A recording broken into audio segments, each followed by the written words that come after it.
Alright, welcome back to Slip Joint Display. Today we're looking at a Great Eastern Cutlery 86 in Smooth Rotten Banana Bone. This is knife number 861125 in stainless steel. Let's get into the model. So Great Eastern Cutlery has re-released the 86s, and I've picked up as much of the run as possible on release. This knife was a special factory order from Northwest Knife Company, so it wasn't part of the regular run. Here is your tube, Northwest Knife Company, premium pocket knives, Great Eastern Cutlery, Boomtown Barlow, Smooth Rotten Banana with a picture of the knife on the tube, rotten banana and all. 420 HC stainless on this one, and here's your information on Northwest Knife Company. Gary Norton, there's a phone number, and northwestknifecompany.com. So, and then on the back, you got Great Eastern Cutlery GEC practical knives. So like a lot of the rest of the run, this was a GEC release, so not Northfield, not Titiute. So what you're talking about on this one is a satin finish blade, cut swedge, nail nick, elongated bolster because it's a Barlow, stamped in with the GEC and leaf and two acorns, houndstooth shield, and then of course your rotten banana bone covers.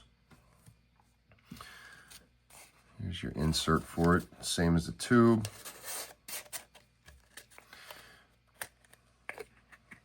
It's interesting. Have a lot of other SFOs been from the GEC line? I'm not sure about that. Somebody get down in the comments, let us know. As far as the knife is concerned, this model is outstanding. Like I said, I picked it up from Northwest Knife Company. I missed the initial release with these, and I was talking to a fella in the community that I talk to from time to time. I think he had gotten one of these, and he put up a post about it. And I must have written to him and told him how lucky he was to have gotten one and how much I liked it. And he suggested that I reach out to Northwest Knife Company and see if they have any left. Now, I thought that that was a long shot, but I went ahead and listened to what the man said and just did it. I went on Northwest Knife Company's website and ended up sending them an email. And Gary got back to me and said he did have some left, and he ended up selling me this one. It was a good transaction. He seemed genuinely concerned with me getting a model that I was happy with. Although, I mean, at the time, he didn't know about the review or anything. That was just the way he came off. Wasn't cheap, but that's the way it goes sometimes. So I can dig it. It wasn't crazy expensive either. But this model is really, really good, and I'm really happy with it. The rotten banana bone is really cool. You know, the idea of it is a yellow bone knife with dark spots on it that make it look like a banana that's going rotten. And I can totally dig that. Some examples are more rotten than others, and it's, you know, really, in my mind, the more rotten, the better. I could stand for one that was more rotten than this, but I'm happy with this one the way that it is. On top of that, when I got this and really got to looking at it close, it's interesting. It's got some white spots where it looks like the yellow dye didn't really take. You can see how it turns really light there or there. On this side, how it comes down. So I can totally dig all that. I mean, to me, that just says more character. But rotten banana bone has an interesting history with Great Eastern Cutlery. I was looking for definitive information on the history of rotten banana bone with GEC going into this, and I really couldn't find it. I really couldn't find anything where it was kind of laid out for me. So I ended up going back through the production totals, page by page, trying to figure it out. And from what I could tell, from what I could find, the earliest run of rotten banana bones was in 2010, and it was a small run of 66s. I think it was 25 serialized and 24 non-serialized. There was a lot of banana peel knives before that, but no rotten banana bones that I saw. in fact, there was one banana yellow that I saw in 2011. I forget what model it was on, but I remember noticing that the number produced was 1. So, and that's the kind of thing Great Eastern Cutlery did back in the day. They would do really small runs of stuff. So super collectible, you know, a lot of low numbers, even single digits. And in some case, like that banana yellow in 2011, it was just 1 made. But as far as the rotten banana bones go, so the 66s in 2010, I saw Mike Latham did a run of 48s in 2017. The 85s that came out a few years ago were really, in my mind, what made the material popular. So a couple years back, maybe 2018, Great Eastern Cutlery put out the 85s in rotten banana bone, and they were done really well, and they were really popular. I mean, the 85 is a popular knife anyway, but the rotten banana bone that came out that year was really great. A lot of really dark covers, and there was some reviews that really demonstrated that. Interestingly, I remember one of the reviews on the rotten banana 85s. I remember somebody saying it was that one of the ones he got was too dark. He preferred it to look, you know, it wasn't yellow with some dark spots. It was dark with some yellow spots. And I remember him saying he prefers for his knife to look more like a rotten banana. Like I said, to me, the more rotten, the better. But whatever. I mean, preference, right? And I can totally dig this the way that it is. After the 85s, the next one I remember was 62 pocket carvers that came out the other year, and then these 86s. I'm sure there was some more runs in there. I mean, I took a look through the production totals, and I'm really just kind of riffing here. So if you know of more runs, stuff that I missed, get down in the comments. Let us know. I'm sure there'll be some information there. But yeah, so this was really cool, and it was the first 86s to come out in rotten banana bone. And I'm really glad that I picked one up. As far as yellow bone handles are concerned, the rotten banana bone for me is where it's at. I mean, I can dig the 86 yellow Texas Rose, but I like this more.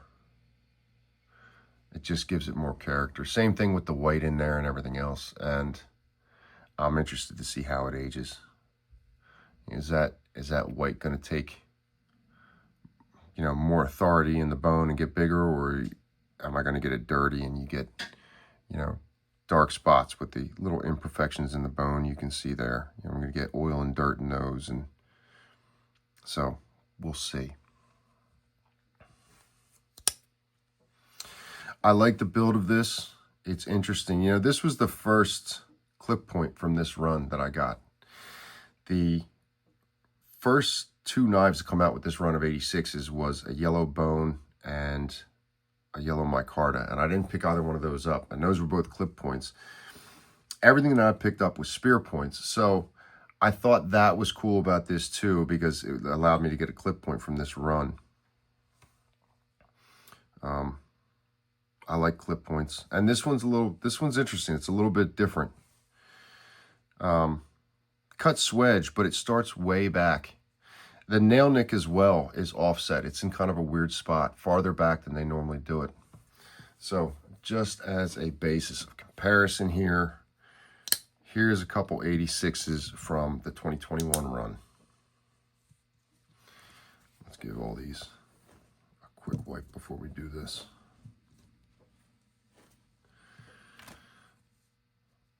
So here's your, I think it's OD green micarta and red rust bone, something like that. But these are both stainless steel models from a previous run of 86s, 2021, and these were 440C. So GEC Practical Knives. And then you see on the tang stamp Cyclops Steelworks, which is where Great Eastern Cutlery gets their 440C from. Whereas with this run, you know, this side, it's Great Eastern Cutlery, Titusville, PA, and on the other side you have the model number 861125, 86 for the model, 1 for the clip point, 1 for the single blade, and 25 for the year, but then just SS for stainless steel. That's your designation. So, I mean, there's your difference between the 420HC and the 440C on the blades. 440C they get from Cyclops Steelworks. And as I said in another video, maybe that's just them wanting to change it up and do something different. I don't know. But it is what it is. This one's all the same. So, but you can see here with this other run, they did drawn swedges, which actually start way, way back. I mean, really, after the ricasso, right at the start of the blade, your drawn swedge comes in. So that's interesting because, I mean, when I got this, when I first looked at it, I thought, boy, that swedge starts much farther back than what we're used to, but not if you're looking at these other 86s. I mean, these swedges actually start farther back. But the fact that it's a cut swedge is different, you know, different style to it and all that. But I can dig it either way. As far as these are concerned, excellent action on the micarta.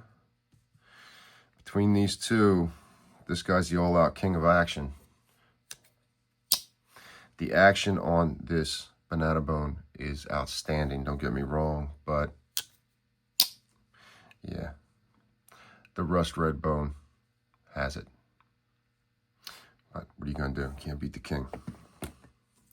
But as far as this one is concerned, relative to the current run, I think this is probably maybe the best action of the whole run.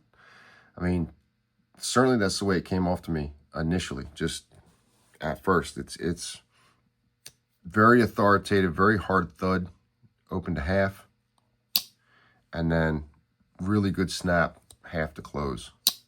Really hard. And I haven't oiled this. I haven't flushed it. I haven't oiled it. Haven't had to. I'm really curious as to how this is going to break in over time. I think that that'll be interesting to see. And I could speed the process up by oiling it, but I just haven't bothered yet. I think this is a really, really good build. You're talking strike down the middle. The bolsters, can't even feel them with a fingernail on the back side. You can catch them on the front side, but with a thumb pad, they're basically not there. The shield is good. Can't catch it with a fingernail. The pins are either flush or sunk, nothing proud, no proud tip, no gaps from the outside. Yeah, they did a good job with these. This really looks good. Look at all that. I mean, also, I really dig the profile of this knife. I really like it. With that cut swedge, that deep swedge, I mean, even on the pile side, that swedge adds all kinds of extra character to the whole thing. But if you go to the show side, it's even crazier just because of the nail nick, the shield and everything. I mean, there's a lot happening here. It's busy, and I really dig the way that it looks. They did a good job with these. The whole run was just outstanding. It really was. I mean, the whole run was a home run, but I really dig this. Let's have a look around real quick. Not that we haven't done this before, but we're talking just under 3 inches for the blade length, you know, cutting edge at least. And then total blade length, just over 3. And then for the handle length, just under 4 inches. Something like that. Not quite flush at half, although we're close. Not that anybody cares about that. Let's get a close up of that tang and the spring.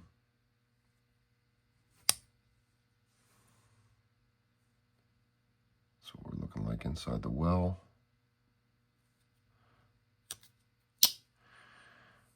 There's your clearance. As far as inside the handle, that's how much sits in. And then Let's have a look.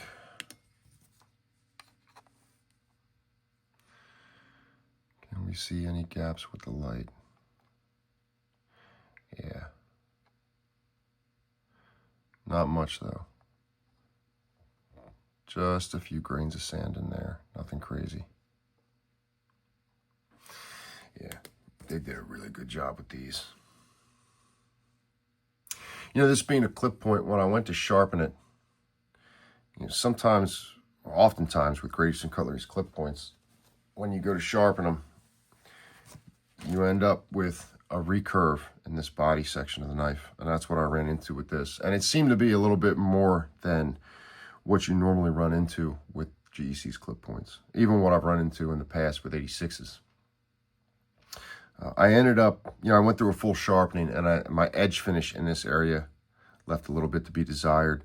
So I grabbed the Veneve combination pocket stone that I showed in one of the previous videos and used that, and it seemed to get into the area a little bit better. I know that recurve will come out with, you know, future sharpenings. I'm not worried about that. And I'm not going to be obsessive over it and have to get it perfect, you know, now. It's just fine the way that it is. I'm really comfortable with it. The knife is hair whittling sharp, and I feel like, let's see here.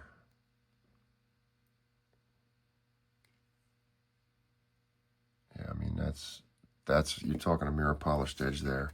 So I can totally dig it the way that it is. So yeah, I'm happy with it. But yeah, that recurve that's the thing. Like I said, after a few sharpenings, it's gone and it's not an issue anymore. So, but that was how I addressed it. I think they did a good job with these. I really dig this knife. I was waiting to get this review done and get this in the pocket. So I'm glad that I'm, you know, bringing this to a close and I can get some carry time with this. I'm looking forward to it. But what are your thoughts? What are your thoughts on, you know, GEC's history with rotten banana bone? And did you see this one coming? Did you miss on it? Was it one you're interested in or one you're going to hunt on the secondary market? What are your thoughts on the rotten banana bone overall? Get down in the comments. Let us know. And I'll see you guys on the next video.